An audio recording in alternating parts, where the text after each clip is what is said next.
Hey guys, what's up? How's it going? Welcome back for another video on the channel. My name is Robin, and in today's video, I'm going to be showing you guys my Canadian-based dividend portfolio. We'll be doing our weekly update, so I show you guys how our stocks have been doing. We've been building out this portfolio since the beginning of 2020, and it's been quite a journey. So in today's video, I'll give you guys an update on the portfolio because there's been a bit of a dip. As you guys know, the markets have been slowly dipping over the past, I don't know, couple months or so. So our portfolio, once again, just like everybody else's, did take a bit of a hit.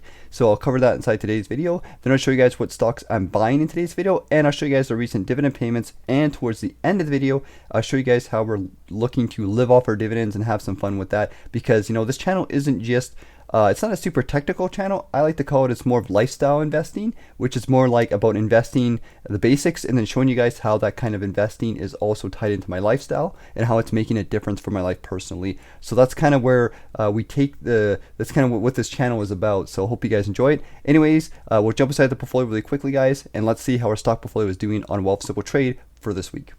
Alright guys, what's up? How's it going? Welcome back to another video. We're doing the update for the Wealthsimple Trade portfolio for this week. So I'll give you guys a quick little overview of the portfolio. And as you guys have seen over the past couple weeks, we've been on quite a big dip, and it just keeps seeming like things keep dipping more and more as time goes on, which is perfectly okay. That's kind of what's going on right now. So we're going to use the opportunity to buy more stocks. But just a quick little update on our portfolio. We have $104,000, $105,000 Canadian spread across two accounts. Our personal account is $16,000, 225, and our TFSA is $88,000. So our TFSA took a pretty big hit. You guys can see the difference between the two here. We'll cover the TFSA first since it's the biggest account that we have, and we'll see how much of a hit our TFSA has taken. And I think for the most part, right now, all markets are kind of starting to dip. The US markets are down quite a bit, and the Canadian stocks are starting to kind of go down as well. So over the past day since this morning, looks like it's not updated yet. It is 9:44 or 9:45 at the time of doing this video. So we'll have to wait and see what today's markets show. But over the past week, we are down -3%, which is $3,000. So quite a steady dip throughout the week. Over the past month, we are down -6%, which is $5,000.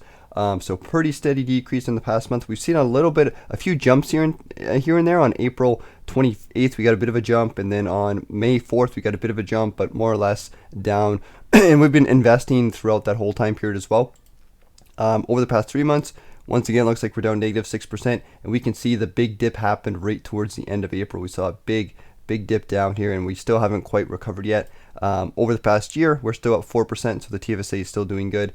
And then all time, the TFSA is up 8%, which is about $7,000. So things did go down quite a bit, but we're buying in, we're reinvesting, and things always rebound whenever things go down. That's kind of the way the markets go, and I'm not surprised that we're starting to finally see a bit of a dip. It's actually not surprising at all when you think about it.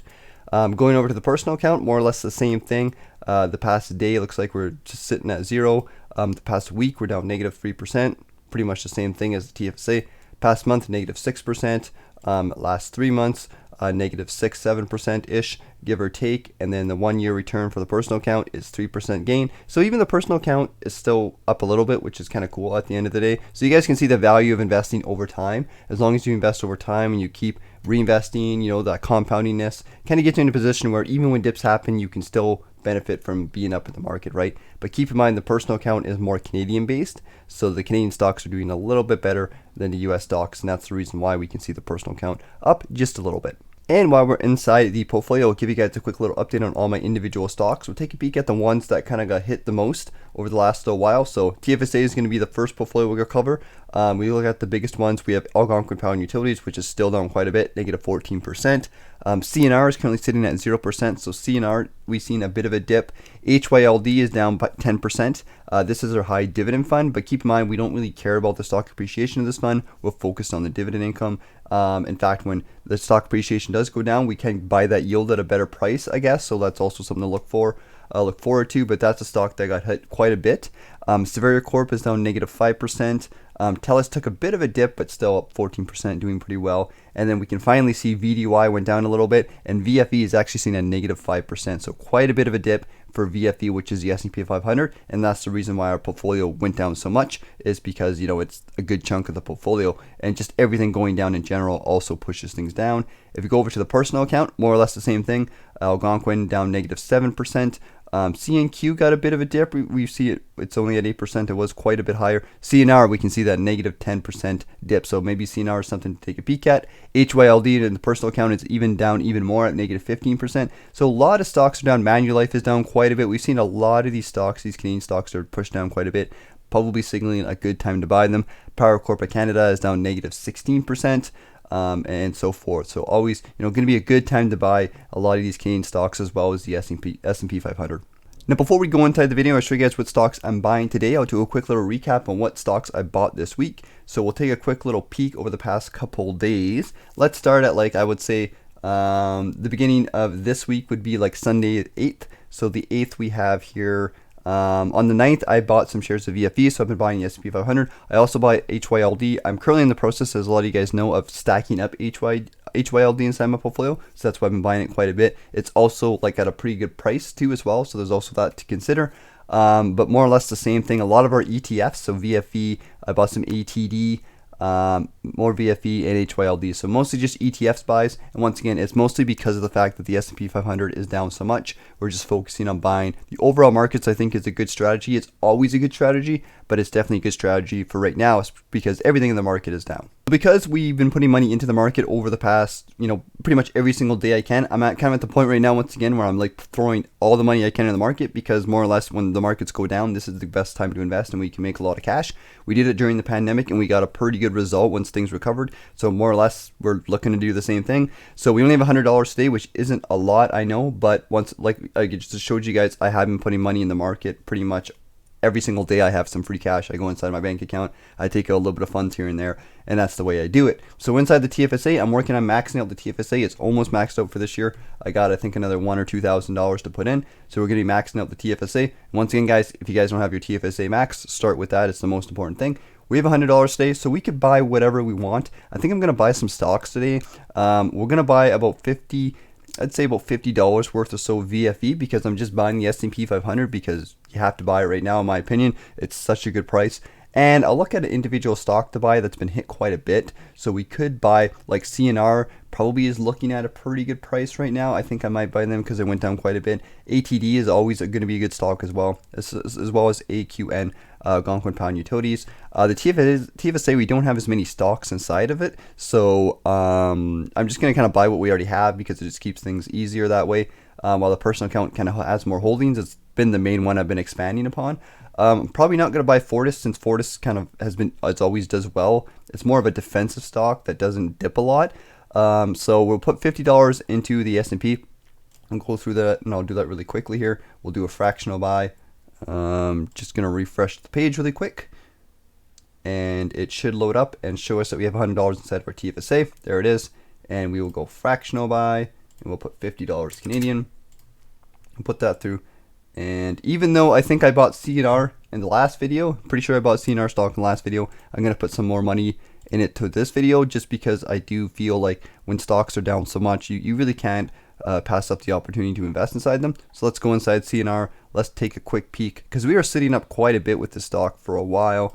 The 1 month return is down 7%, last 3 months 6%, 1 year is 7%. So it is down quite a bit. We've seen a nice little dip here. So I think this stock is pretty expensive, but it's a good company. So I think now is a great time to buy it with it being pushed down so much. So we'll put $50 inside of the TFSA, and we will buy a fractional buy of CNR stock. And I think that's how I'm going to be spending my money in today's video. Now, the stock buys are out of the way for today's video. Not like they're really too much different than what I usually do, but nonetheless, I always like to show you guys what I'm doing, just to give you guys an example of my process and everything. We'll cover the dividends really quickly here. We did get some dividends at the beginning of May. The big dividends we got were from TD. We got a dividend from a personal account from TD for $20, as well as a dividend in our TFSA from TD for $30. So about 40, 50, 60-ish dollars or so. I guess, no, $50. Yeah, $50. 30 plus 20 is 50. So $50 from TD we got. We also got a dividend from POW for $4.77 towards the end of the month. POW is definitely looking like an interesting stock that I've definitely been keeping an eye on, and I've been buying recently. So that's, if you guys want a nice, cool little Canadian stock to buy, you can definitely look at POW. Going upwards, we have our main ETFs like VDY. We got a dividend payment for $14 from VDY inside our personal account on May 9th. and a payment from VDY and our TFSA on May 9th for $75. You'll see that the two VDY ones are down quite a bit, and this is because the payments for this month were really low. I'm going to take a peek here and show you guys. If you guys don't know, check out dividendhistory.org. It's a cool little website. You can type in your fund or your stock, and it just documents the different dividend payments. So we can kind of go see here what the VDY payments. Keep in mind, most ETFs the dividends kind of go up and down a lot because they have a lot of different stocks in them. And we can see a minus 25% decrease for VDY. And it's not because there's any dividend restrictions or anything. It's just because you'll see some months, for example, at the end of the year, they increase the dividend by 50%. This is just to kind of make, if they're ever, just to kind of make sure they got that balance, they're going to hit that yield that the stock basically has. So some months it's going to be a little bit higher, other months it's going to be lower. That's kind of just the way a lot of ETFs work. So just kind of keep that in mind. If you see low decreases, don't look at that a bad thing. It's just because they're trying to balance it out and whatnot and keep things consistent. So that's kind of what we got for this month. So a little bit of lower dividend payments from VDY, but we could look at some other stocks as well if you guys want to see what the different payments are. You can also see like the yields and whatnot. So VDY currently has a yield of 3.58%. So that's kind of what that's looking at. So you guys can check that out if you want, but those are the dividend payments for this month inside the portfolio. And of course, here's the update on our monthly dividend income for our spreadsheet. We'll scroll all the way to the bottom here. We're on month number 29, which is May 2022. Once again, started the portfolio in 2020, just been kind of documenting the dividend income as it's grown month over month inside the portfolio. We're taking the dividends and basically reinvesting them back inside the portfolio, but we are kind of having some fun, and I'm tracking some of the income we're making, and we're trying to pretend to live off our dividends to some degree and use them to buy things. We're actually using our cash for that, and I'll talk about this towards the end of the video because I do have an update on that, but it's kind of more just for fun and how we can eventually over time kind of grow our dividend income, and if we ever do need it for things, we can kind of use it for different things, whatnot, and have some fun with it. So on April for month 28, my income here in black is my income, and the income in blue is my girlfriend's portfolio, or my fiance's portfolio, I should say, because we did recently asked her to marry me, so we are engaged, just to kind of put that out there. But we have been together for like 8 or 9 years now, so it wasn't really a big deal, but yeah, just something I want to mention really quickly there. So we have total dividend income here is on the right side. I started adding my fiance's portfolio in here just to kind of, because we kind of work together. So my income is black, the blue is her portfolio, and then for May, I only have my income calculated, which is $50. So we have $139 in total inside of portfolio for May. So nothing big, and it's probably not going to be a huge month. I don't know what else we have. I think we have a couple more dividends coming in, but we might be around 150 to, I don't know, 200-ish for this month. So it's not going to be a big month, but once again, slow increase over time, and that's kind of what we're looking at. Anyway, if you think about the kind of decrease from the payments from the ETFs, the fact that we're still doing pretty good is kind of cool. So once again, here's the chart. As a lot of you guys know, just slowly increases over time. Nice big quarterly bumps from the ETFs, the big payments from VFE and of course VDY and whatnot. So that's what kind of pushes these quarterly ones up. But if you take a peek at, since we first started, it's just been consistent growth, and there's been a little bit of a flat line here, but this is just because of the way things are going and whatnot. And we, and you're going to get these cases where once your portfolio gets to a certain point, in the beginning, it's going to go up, obviously, because you're putting a lot of money in and it grows. But once you hit a certain point, putting like $500 a month doesn't affect your portfolio as much, or putting $1,000 a month, it doesn't make as big changes. But over time, it will grow. It just kind of will start to go over time more. So I just want to point that out really quickly. But that's the cool little graph to show you guys how our dividend income has been slowly increasing over time. One of the big things on this channel that me and my fiance like to do is we like to kind of use dividend investing to progress our lifestyle and show how, just even the little things can make a big difference. And one of the big goals I had kind of since I started investing was to use investing as a tool so that I could work less and spend more time doing the things I want to do in life. And that's kind of what this channel is, a good chunk of this channel is about. So one of the big things was using some of the dividend income, even though we're not technically using the dividend income, pretending to use some of the dividend income to kind of pay for things in our lives and just kind of have some fun with it and start from the beginning and kind of work our way up. The cool thing would have been to start completely from scratch and use our investment income to pay for everything, but that's not really doable, especially since it takes such a long time to grow that income. But nonetheless, we tried to kind of do this in an interesting way. So one of the big things that we're trying to do is we're trying to take about $100 per month, $50 each, in terms of a recreational or entertainment budget. And this would just be things we want to do for fun, right? Like $50 each is not a lot of money. $100 total, and we've been using our dividends to do that. So one of the things we did this week is we went out for takeout. This is not something we do that often. We don't usually go out to eat, but we went to a new place. We looked up some reviews where we live, and we found a cool little place called Ted's Kitchen. It's a Jamaican place. I'm actually from Thunder Bay. I mention this sometimes in my videos. So if you guys are from Thunder Bay, from the same city as you guys, and you guys might know this place, it's a cool little Jamaican place. We got, I think it was like jerk chicken or something like that. A lot of people recommended it, so we took it out. It cost a total of $27, as you guys can see on our spreadsheet, which ends up being about $13.5 each. So even though that seems expensive, it's actually not that bad if you think about it. Once again, and one tip I could give you guys, if you guys are kind of a single person and you're looking to kind of make your money spread out a little bit more, is find a friend or something to split things with. It ends up being a lot cheaper because $27 is actually quite a bit for a meal, but if you split it with 2 people, it's actually not too bad, right? And the meal we actually got was a lot of bit of food. Here's some pictures we took. So we grabbed the food, we went in the backyard, and we had some food here, and it was actually quite a bit. It was a lot of food. We ended up getting 2 full meals each out of it. So we each had a whole meal that day. We put it in the fridge and we had it the next day. So it was almost like 2 meals in one for the both of us, or 4 meals if you want to do that in total. It was a lot of food, and it was really, really good. So it was a nice little treat for us. And you know, we'll kind of, one of the things we want to do as well in the future is to kind of pick some cheaper things as well to do. And there's a lot of free stuff. We were looking things up for different places to see, different places to visit. There's lots of stuff if you guys actually look around.